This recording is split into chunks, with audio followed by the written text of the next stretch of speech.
প্রথমেই সংবাদ শিরোনাম।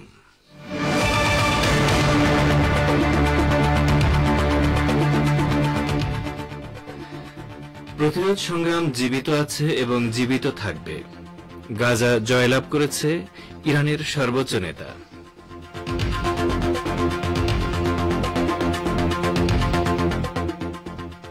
এবার 4 ইসরায়েলি নারী সেনার বিনিময়ে মুক্তি পেতে যাচ্ছে 200 ফিলিস্তিনি। হামাসের বিরুদ্ধে ব্যর্থতার দায় মাথায় নিয়ে ইসরায়েলি সেনা প্রধানের পদত্যাগ।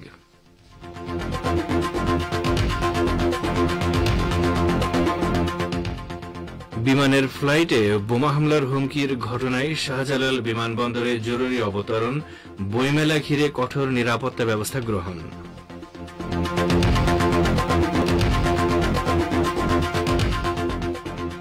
এবং ভারতের অর্থনীতিকে চাঙ্গা করতে এবং মধ্যবিত্তকে স্বস্তি দিতে আসন্ন বাজেটে আয়করে ছাড়ের ঘোষণা দিতে পারেন অর্থমন্ত্রী।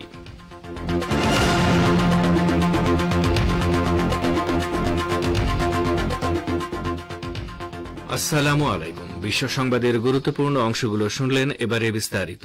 পরিবেশনায় রয়েছি রেজওয়ান হোসেন। ইসলামী প্রজাতন্ত্র ইরানের বেসরকারি খাতে সক্রিয় বেশ কয়েকজন উৎপাদক, পুঁজি বিনিয়োগকারী এবং উদ্যোক্তা আজ সর্বোচ্চ নেতা আয়াতুল্লাহিল উজমা খামেনির সঙ্গে দেখা করেছেন। এ সময় তিনি বলেন, যেমনটি বলেছি, প্রতিরোধ সংগ্রাম জীবিত আছে এবং জীবিত থাকবে। গাজা জয়লাভ করেছে। সর্বোচ্চ নেতা আরো বলেন, বিশ্বের সবার চোখের সামনে গাজায় যা ঘটছে তা রূপকথার মতো। মার্কিন যুক্তরাষ্ট্রের মতো বিশাল যুদ্ধ মেশিন রক্তপিপাসু ইহুদিবাদী ইসরায়েলকে সহায়তা দিয়ে 15 মাসের বেশি সময়ে 15,000 শিশুকে হত্যা করতে দ্বিধা করেনি এবং এই নৃশংস রেজিমকে বাংকার বিধ্বংসী বোমা সরবরাহ করেছে যাতে শিশুদের ঘরবাড়ি ও হাসপাতাল ধ্বংস করতে পারে। এটা যদি ইতিহাসে লেখা থাকতো তাহলে আমরা অবশ্যই তা বিশ্বাস করতাম, কিন্তু আজ তা আমাদের চোখের সামনে ঘটেছে। আয়াতুল্লাহ খামেনি বলেন, আমেরিকা ইহুদিবাদী ইসরায়েলকে তার সমস্ত সুযোগ সুবিধা ও শক্তি সামর্থ্য দিয়ে সহযোগিতা করেছে। তারা এটা না করলে প্রথম সপ্তাহেই ইহুদিবাদী ইসরায়েল নতজানু হতে বাধ্য হতো। নিষ্ঠুর ও নৃশংস ইহুদিবাদী ইসরায়েল সেই হামাসের সাথে আলোচনার টেবিলে বসেছে যেটাকে তারা ধ্বংস করতে চেয়েছিল এবং যুদ্ধবিরতি বাস্তবায়নের জন্য হামাসের শর্তগুলো মেনে নিয়েছে। ইসলামী প্রজাতন্ত্র ইরানের অর্থমন্ত্রী আব্দুল নাসের হেম্মাতি বলেছেন, ডোনাল্ড ট্রাম্প আমেরিকার প্রেসিডেন্ট হিসেবে ক্ষমতা গ্রহণের পর ইরানের উপর সর্বোচ্চ চাপ প্রয়োগের নীতি গ্রহণের যে নতুন সম্ভাবনা দেখা দিয়েছে তা মোকাবেলা করার জন্য তেহরান প্রস্তুত রয়েছে। এ ধরনের পরিস্থিতি মোকাবেলায় প্রয়োজনীয় পরিকল্পনা নেওয়া হয়েছে। গতকাল ইরানের রাষ্ট্রীয় টেলিভিশন চ্যানেলে দীর্ঘ সাক্ষাৎকারে হেম্মাতি এসব কথা বলেছেন। তিনি বলেন, 2016 থেকে 2020 সাল পর্যন্ত ডোনাল্ড ট্রাম্প আমেরিকার প্রেসিডেন্ট থাকাকালীন যে নিষ্ঠুর ও কঠোর চাপ প্রয়োগের নীতি গ্রহণ করেছিলেন তার অভিজ্ঞতা ইরানের আছে এবং কিভাবে এই চাপ মোকাবেলা করতে হয় ইরান তা জানে। অর্থমন্ত্রী হেম্মাতি বলেন, ট্রাম্পের প্রথম মেয়াদে ইরানের তেল বিক্রির অর্থের পরিমাণ 700 থেকে 800 কোটি ডলারে নেমে গিয়েছিল, কিন্তু তেহরান তা ম্যানেজ করতে সক্ষম হয়েছিল এবং মার্কিনিরা তাদের প্রতিশ্রুত ঘোষণা অর্জনে ব্যর্থ হয়। শুধু তাই নয়, ট্রাম্পের পর জো বাইডেনের প্রশাসন স্বীকার করেছিল যে ট্রাম্পের সর্বোচ্চ চাপ প্রয়োগের নীতি ব্যর্থ হয়েছে। এটা তাদের নিজেদের স্বীকারোক্তি ছিল। হেম্মাতি বলেন, ট্রাম্পের ক্ষমতায় আসার কারণে ইরান মোটেও ভীত নয়, বরং যে কোনো পরিস্থিতির জন্য আমরা পরিকল্পনা নিয়ে রেখেছি। ইহুদিবাদী ইসরায়েল আগামী 25 জানুয়ারি শনিবার তার 4 নারী সৈন্যের বিনিময়ে 200 ফিলিস্তিনি বন্দীকে মুক্তি দিতে যাচ্ছে বলে হামাসের একটি সূত্র খবর দিয়েছে। ফিলিস্তিনের ইসলামী প্রতিরোধ আন্দোলন হামাসের বন্দী গণমাধ্যম বিষয়ক দপ্তরের কর্মকর্তা নাদের ফাকুরি গতকাল গাজায় এই তথ্য জানিয়েছেন। তিনি বলেন, ইসরায়েলের সঙ্গে ফিলিস্তিনি প্রতিরোধ আন্দোলনগুলোর যুদ্ধবিরতি চুক্তির প্রথম ধাপের দ্বিতীয় অংশের বাস্তবায়ন শুরু হবে 25 জানুয়ারি। ফাকুরি জানান, দুটি তালিকার ভিত্তিতে বন্দী বিনিময়ের মূল পর্বটি পরদিন 26 জানুয়ারি রোববার অনুষ্ঠিত হবে। এদিকে হামাসের শীর্ষস্থানীয় কর্মকর্তা তাহের আল নুনু এ বিষয়টি নিশ্চিত করেছেন যে দ্বিতীয় ফিলিস্তিনি বন্দীদের দলটির মুক্তির বিনিময়ে তারা 4 ইসরায়েলি নারীকে মুক্তি দিতে যাচ্ছেন। এর আগে হামাস ও ইসরায়েলের মধ্যে স্বাক্ষরিত যুদ্ধবিরতি চুক্তি অনুযায়ী 19 জানুয়ারি প্রথম দফায় হামাস 3 ইসরায়েলি নারী সেনাকে মুক্তি দেয়। এর বিনিময়ে ইহুদিবাদী সরকার 90 ফিলিস্তিনি বন্দীকে মুক্তি দেয়। প্রথম দফায় মুক্তিপ্রাপ্ত এই 90 জনের সবাই অধিকৃত পশ্চিম তীরের অফের কারাগার থেকে মুক্তি পান। হামাস বলেছে তারা স্বাক্ষরিত যুদ্ধবিরতি চুক্তি পুরোপুরি মেনে চলবে। ইহুদিবাদী ইসরায়েলের সেনাপ্রধান লেফটেন্যান্ট জেনারেল হার্জি হালেভি 2023 সালের 7 অক্টোবর হামাসের আল-আকসা তুফান অভিযান ঠেকাতে ব্যর্থতার দায় গ্রহণ করে পদত্যাগ করার কথা ঘোষণা করেছেন। তিনি গতকাল প্রধানমন্ত্রী বেনিয়ামিন নেতানিয়াহু ও যুদ্ধমন্ত্রী ইসরায়েল কাৎজকে নিজের পদত্যাগের কথা জানিয়ে বলেছেন, আগামী 6 মার্চ পদত্যাগের এই সিদ্ধান্ত কার্যকর হবে। নিজের পদত্যাগপত্রে জেনারেল হালেভি লিখেছেন, প্রতিদিন প্রতি মুহূর্তে এই ব্যর্থতার দায় আমাকে তাড়িয়ে বেড়ায়। বাকি জীবন আমাকে এই দায় বয়ে বেড়াতে হবে। জেনারেল হালেভির পদত্যাগের ঘোষণা প্রচারিত হওয়ার কিছুক্ষণ পর ইসরায়েলি বাহিনীর দক্ষিণাঞ্চলীয় কমান্ডের প্রধান ইয়েরন ফিঙ্কেলম্যানও পদত্যাগ করেছেন। এদিকে ইসরায়েলের সাবেক পররাষ্ট্রমন্ত্রী এভিডগর লিবারম্যান বলেছেন, জেনারেল হালেভির পদাঙ্ক অনুসরণ করে নেতানিয়াহুর উচিত তার গোটা মন্ত্রিসভা নিয়ে পদত্যাগ করা।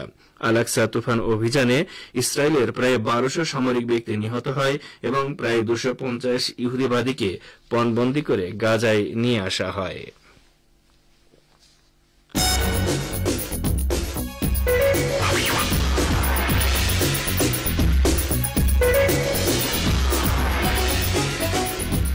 রেডিও তেহরান, খবরের সঙ্গে 24 ঘন্টা। ভিজিট করুন আমাদের ওয়েবসাইট parstoday.ir/dn।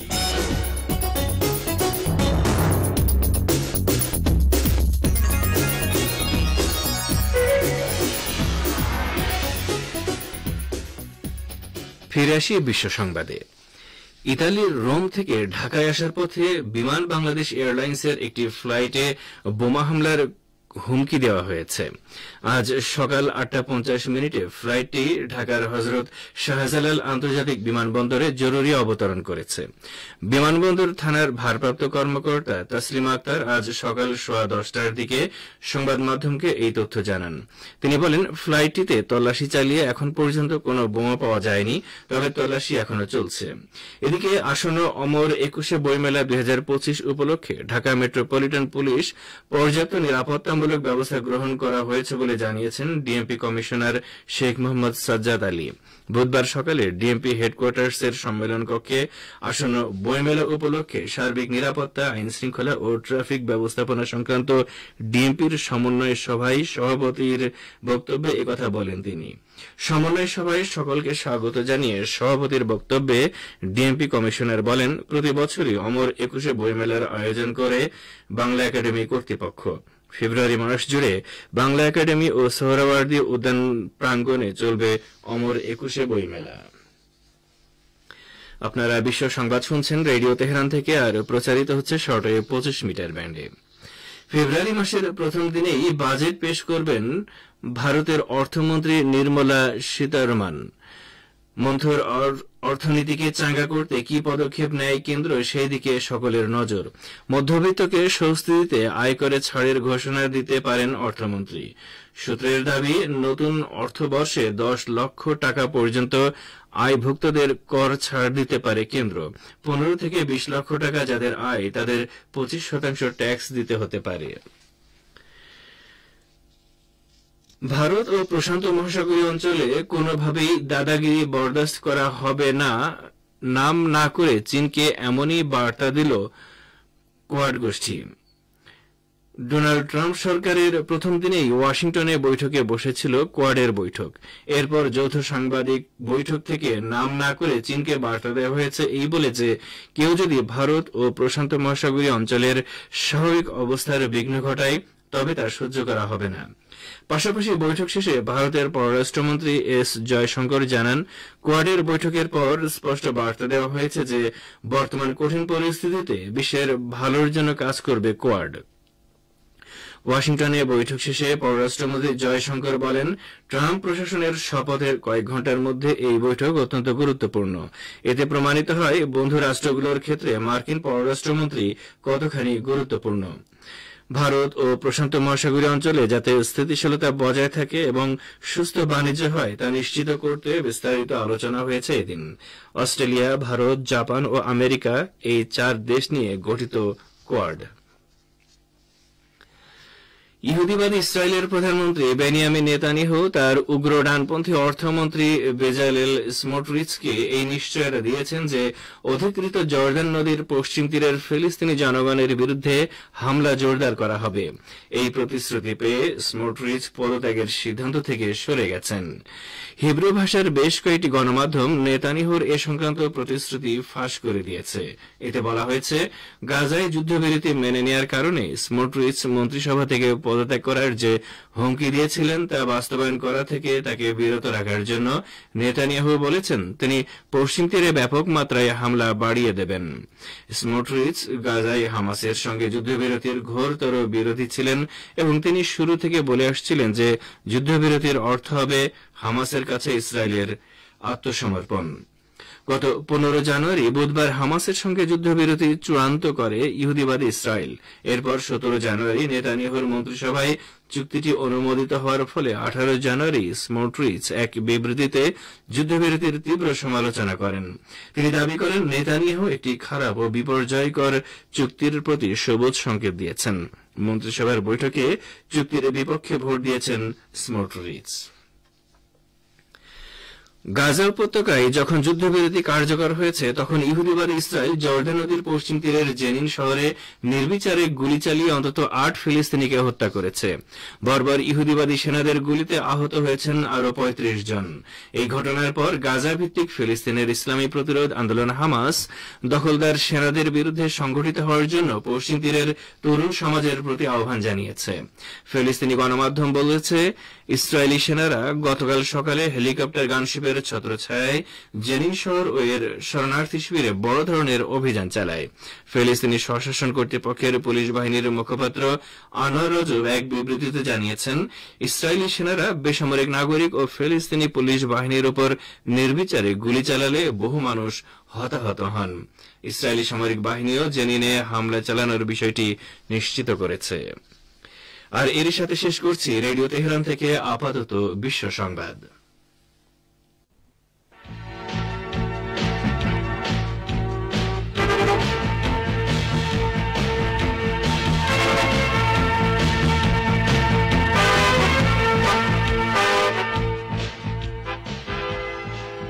বিশ্ব সংবাদ শুনলেন রেডিও তেহরান থেকে। এবারে আমন্ত্রণ জানাচ্ছি সংবাদ ভাষার অনুষ্ঠান দৃষ্টিপাতে।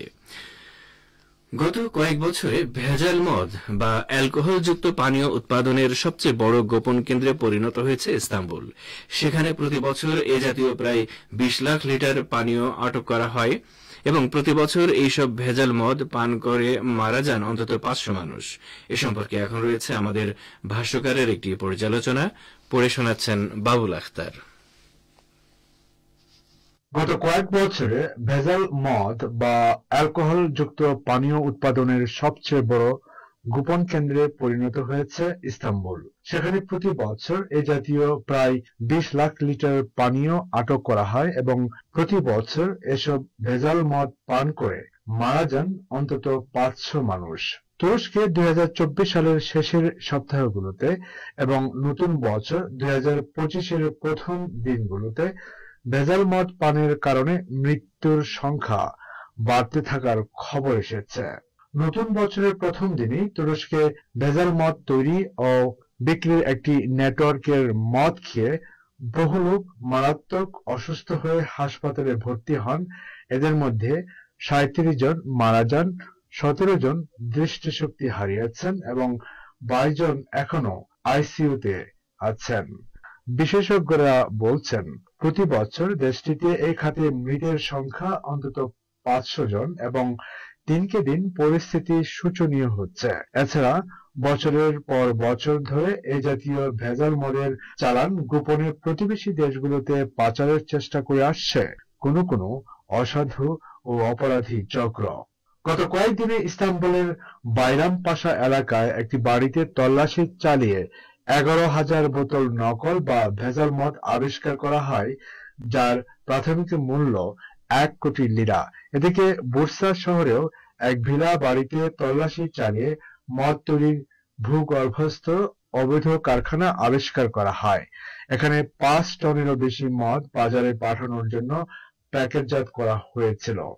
তুরস্কের রাজধানী আঙ্কারা শহরে নতুন খ্রিস্টীয় বছর শুরুর মাত্র একদিন আগে পুলিশের 4টি পৃথক অভিযানে আটক করা হয় 30,000 লিটার ভেজাল মদ ও মদ তৈরির উপকরণ বা সাজ সরঞ্জাম। এসবের প্রাথমিক মূল্য ছিল $10 লাখ বেশি।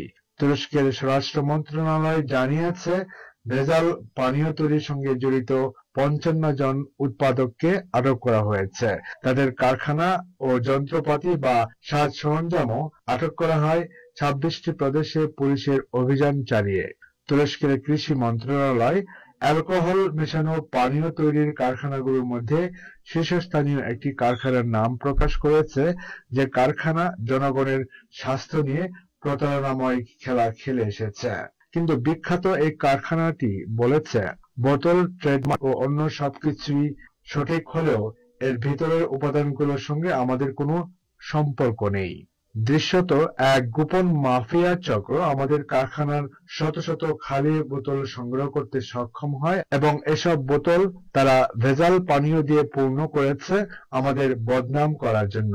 আর এই খবর থেকে বোঝা যায়, তুরস্কের সবচেয়ে ভালো বা জনপ্রিয় ব্র্যান্ডগুলোর পণ্য রপ্তানির শত শত কোটি ডলার আয় হুমকির মুখে রয়েছে। তুর্কি স্বরাষ্ট্রমন্ত্রী আলী ইয়ারলিকায়া মাদকদ্রব্য, অস্ত্র ও মানব পাচারে জড়িত মাফিয়া চক্রগুলোর বিরুদ্ধে পূর্ণ শক্তি ও পুলিশ বাহিনী ব্যবহার করার পরও এখনো আরো বাড়তি পুলিশ অভিযানের নির্দেশ দিতে বাধ্য হয়েছেন। ভেজাল মদ উৎপাদনের বিরুদ্ধে তুর্কি কর্তৃপক্ষ সক্রিয় হয়ে উঠেছে জনস্বাস্থ্য রক্ষার লক্ষ্য নিয়ে, যদিও এর আসল কারণ হলো প্রথমত ভেজাল মদ পানজনিত কারণে মৃত্যুর খবর প্রকাশের ফলে তুর্কি পর্যটন শিল্প ক্ষতিগ্রস্ত হচ্ছে এবং দ্বিতীয়ত তুরস্ক একটি মুসলিম রাষ্ট্র হওয়া সত্ত্বেও তুর্কি সরকার বিপুল অর্থ আয় করে থাকে পানীয় উৎপাদন ও বিক্রির খাত হতে, কিন্তু ভেজাল মদ উৎপাদন এর রাজস্ব আয়ের পথও বন্ধ করছে।